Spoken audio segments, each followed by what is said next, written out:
Hey everybody, welcome to day 26 of Bible 365. Tonight we're going to be in Philippians chapter 4 and verse 9, kind of wrapping up this little section here that's been very tightly compacted with really good stuff from Paul. So let's take a look at the text. Philippians chapter 4, verse 9. What you have learned and received and heard and seen in me, practice these things, and the God of peace will be with you. So I know that none of you would know somebody who might go and listen to a sermon and then leave the sanctuary and shake the pastor's hand and say, "Ah, Pastor, that was a great sermon. Uh, Everything you said applies to somebody I know." Sadly, that's how a lot of us treat a sermon or going to church or a Bible lesson. This is really good for somebody besides me. We kind of look at it and go, "Oh, I've arrived. I'm okay with this." But if my spouse just heard this, it would change everything. Or if my kids just heard that message, it'd be better. It starts with us first. That's what Paul's saying here. He's gotten through, kind of walking them through the fruits of the Spirit.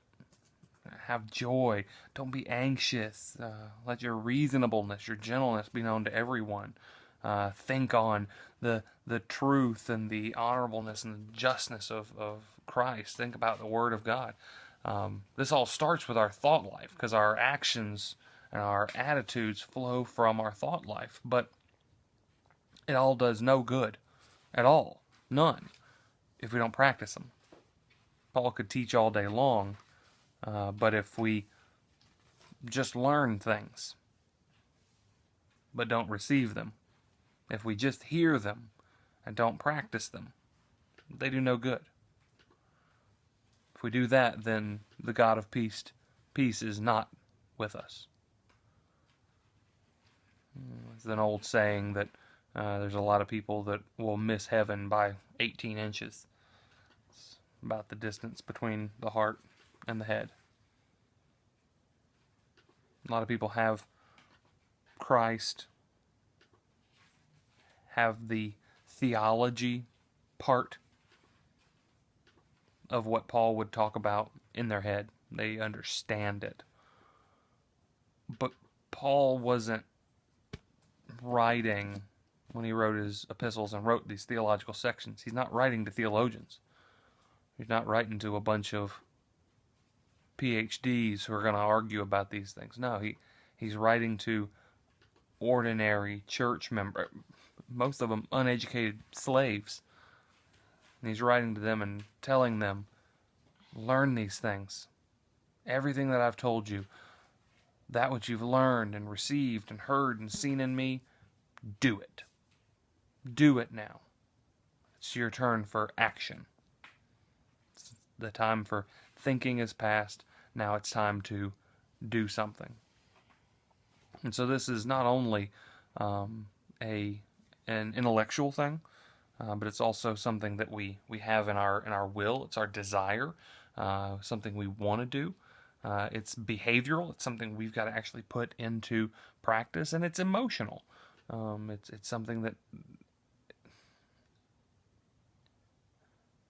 as John Piper would say, if we just go into it and we have no emotion, and it's just doing it out of rote memorization and duty, then there's no pleasure in it. God finds no joy in our sacrificial rites and ceremonies.